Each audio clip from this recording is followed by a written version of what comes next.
ये इमाम साहब हैं, हम इनसे जानने की कोशिश करेंगे कि जो छोटे छोटे बच्चे हैं वो क्राइम कर रहे हैं, वो नशा कर रहे हैं। 7 साल 8 साल के बच्चे गाली गलौज करते हैं और इतनी गंदी गालियां बोलते हैं जो मैं समझता हूं कि ये क्राइम की बुनियाद है, ये क्राइम का पहला कदम है। तो माँ बाप उन्हें क्या सिखा रहे हैं, क्या कुछ होना चाहिए, कैसे अवेयरनेस फैलाया जाए। ये 99% मुस्लिम आबादी है और यहाँ पर यह आलम है। कि इसके लिए मैंने अक्सर अपने मस्जिद इस्लाह के मिंबर से ये बात बारहा कही है कि इसको रोकने का एक वाहिद इलाज ये है कि आप हर गली में 5-5 आदमी मुंतखब कर ले और पूरे इलाके की हर गली से 5 आदमी मुतय्यन हो जाएं और वो कमेटी बना ले। जिस वक्त नशाखोर वहां गलियों में खड़े होते हैं, क्राइम करते हैं, 5-5 गली के 25 आदमी जब मिल करके उन 5 गलियों का दौरा करेंगे तो वो खड़े हुए नशाखोर और जराइम पेशा हजरात वो वहां से फरार हो जाएंगे। उन्हें पकड़ के बाकायदा पहले समझाया जाए मोहब्बत के साथ, ये हमारा मुस्तकबिल है, हमारे मुल्क का मुस्तकबिल है, हमारे माशरे का मुस्तकबिल है। इनको प्यार से समझाया जाए हत्तल इम्कान। जब न माने तो थोड़ा सख्ती की जाए। जब 25 आदमी मिल करके उन पर सख्ती करेंगे तो उनकी हिम्मत नहीं होगी, किसी पर न हमला करेंगे वो और न ही वो उस गली में फिर दोबारा खड़े होंगे। अगर इस फार्मूले पर पूरे ओखले वाले अमल कर लें तो इंशाअल्लाह ये नशा यहाँ से गायब हो जाएगा। इस नशे को और दूसरा कोई इलाज वक्ती तौर से थोड़ा हल्का तो कर सकती है, रोक नहीं सकती है।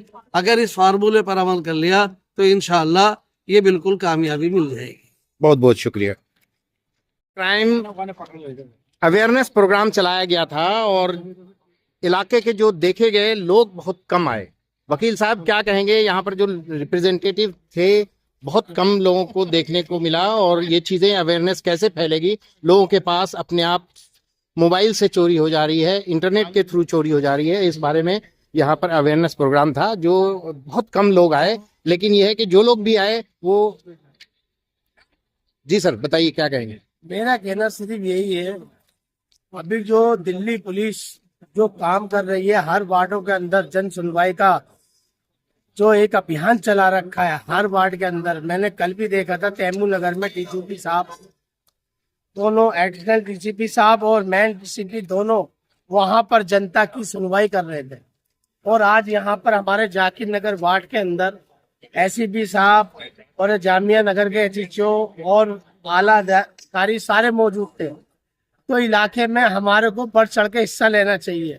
हमारे इलाके में क्या समस्या है, क्या परेशानी है, हमारे इलाके में जो नशे की पदार्थ दिन पे दिन फैलती जा रही है उसको रोका कैसे जाए, जो नशे के पदार्थ बेच रहे हैं उन पे कैसे लगाम कसी जाए, ये दिल्ली पुलिस आपसे समाज से पूछ रही है। आप निकल कर अगर घर से बाहर नहीं आओगे, प्रशासन को नहीं जगाओगे तो आपका सहयोग प्रशासन कैसे करेगा। तो यहाँ पर ये ओखला का बारात घर है और यहाँ पर ओखला की आवाम भी इकट्ठी हुई। मेरे को तो दुख की एक ये बात है, चाहे विधायक हो चाहे काउंसलर हो, इन दोनों की टीम में कोई भी उनका ना कार्यकर्ता ना कोई उनका एक जिम्मेदार, एक आदमी यहाँ पर मौजूद नहीं था। क्यों नहीं था कि यहाँ पर जब इलाके के लिए काम होता है, इलाके के लिए अच्छे के लिए काम होता है, मगर ये दोनों नुमाइंदों में से एक भी आदमी इनकी पार्टी का इनका एक कार्यकर्ता, एक जिम्मेदार आदमी एक नहीं मिलता। तो क्या तो इनका हाथ है भाई ये नशा बढ़ाने में, क्राइम बढ़ाने में। तो मेरा कहना सिर्फ यही है, इलाके में जिम्मेदारों को और यहाँ के नुमाइंदों को खड़ा होना चाहिए और अपने इलाके को सुधारना चाहिए। फकीर साहब, यहाँ पर साइबर जो क्राइम हो रहा है, मोबाइल हर किसी के पास है और कैसे पैसे उनके चोरी हो जा रहे हैं, कैसे उनके साथ क्राइम हो रहा है, ये चीज़ें पता नहीं चल पाती हैं। जब वो पुलिस के पास जाते हैं, थाने में जाते हैं, तब पता चलती है।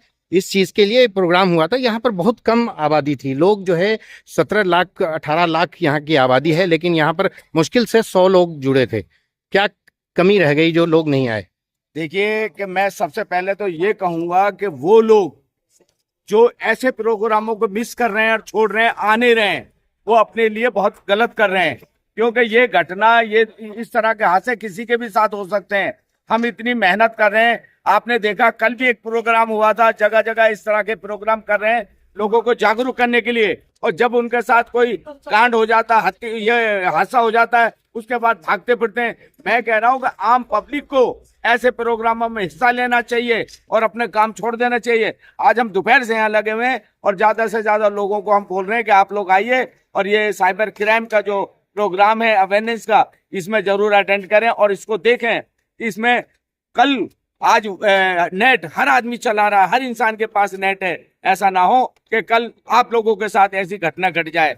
तो मैं ये कह रहा हूं, अब अगले शनिवार को जिस तरह से प्रोग्राम दोबारा होगा वो टाइम हम बता देंगे, सब कुछ बता देंगे। आप लोग ज्यादा से ज्यादा तादाद में आए और आप अपने आप को समझें कि ये मोबाइल हर बच्चा चला रहा, हर बड़े चला रहा, औरतें चला रही हैं, हर घर में ये घटना सबके साथ हो सकती है। तो भाइयों, मैं आपसे हाथ जोड़ के विनती करता हूं कि आज पटला हाउस के बड़े बारात घर में ये प्रोग्राम रखा गया। मुझे दुख है कि आप लोग अपना कीमती वक्त निकाल करके यहाँ नहीं आए। आपको आना चाहिए था और ऐसे प्रोग्रामों को देखो कि आपको कैसे बचना है। मोबाइल, आपका बैंक से अकाउंट पैसे कैसे गायब हो रहे हैं, आपके साथ किस तरह से फ्रॉड हो रहे हैं।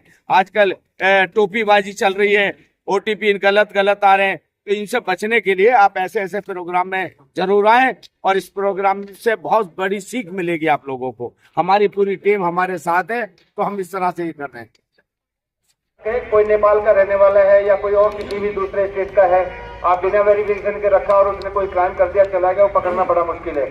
आज की डेट में आधार कार्ड इतने नकली बन रहे हैं, आपको लाकर आधार कार्ड दिखाएंगे सिर्फ, तो आप समझे कि आधार कार्ड बिल्कुल ठीक है, लेकिन आधार कार्ड को सबसे ज्यादा फोर्स किया जाता है।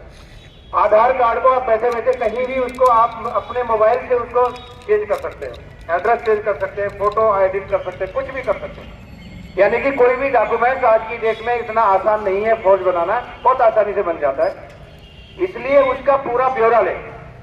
आपके पास अगर जो किराएदार है या सर्वेंट जो भी आ रहा है, भैया आप पहले कहाँ थे, कहाँ से आए हैं, पहले कहाँ काम करते थे, यहाँ कौन रिश्तेदार है आपका, दिल्ली में कौन रहता है, आपका और रिलेटिव, बाकी रिलेटिव कहाँ रहते हैं। तो अगर कोई गलत आदमी होगा तो बिल्कुल आपके नजदीक नहीं आएगा, छोड़ के चले जाएगा। अच्छा ये बोलेगा कि अच्छा ठीक है मैं कल आऊंगा देखने के लिए। अगर गलत आदमी होगा, आपने बोल दिया कि हम इसका वेरीफाई करवाएंगे पुलिस से, तो वो नेक्स्ट डे नहीं आएगा। इस चीज का बहुत ही खास तौर पे ध्यान रखें। मैं इस चीज की एक दो मिसाल दे रहा हूं। अभी कुछ दिन पहले ही हमारे पास, आपने देखा होगा, हमारे यहाँ से यूपी पुलिस आई थी करीब 1 हफ्ता 10 दिन पहले। 3 बंदों को यहां से अरेस्ट करके लेकर गई थी, काफी लोगों को पता होगा। वो यहां पर सिर्फ 4 दिन पहले आकर रुके थे। 4 दिन पहले आकर रुके थे, मुजफ्फरनगर के रहने वाले थे और वहां के किसी केस में वांटेड थे। वो यूपी के अंदर हाई ग्रेडेड क्रिमिनल थे, काफी उनका पीछा किया वहां की यूपी पुलिस ने। उन्होंने गाड़ी में भी टक्कर मार दी, उसके बाद भी वो भागने में कामयाब हो गए। तो मेरा कहने का मतलब कि वो 2 दिन पहले ही यहाँ पर, 3 दिन पहले ही आकर रुके थे यहाँ पर, और जिसके यहाँ रुके हुए थे उन्होंने वेरिफिकेशन नहीं करवाया। भाई आप कहाँ के रहने वाले हैं, उनका आईडी तक नहीं लिया। वो यहाँ से पकड़े गए। मकान मालिक से पूछा, जी मुझे तो पता नहीं। इन्होंने बताया जी मैं मुजफ्फरनगर के रहने वाला हूँ और मैंने मकान किराए पर दे दिया उसको। हम चाहते तो उस मकान मालिक के खिलाफ भी FIR हो सकती थी। 188 की FIR बनती है कि कोई भी आपको पता है, नोटिफिकेशन निकला हुआ है कि कोई भी मकान आप किराए पर देंगे तो उससे पहले उसका वेरिफिकेशन करवाएंगे। जैसे ही किराए पर देंगे जस्ट उसी टाइम, अगर वेरिफिकेशन नहीं कराएंगे तो आपके ऊपर क्रिमिनल लायबिलिटी बन जाती है।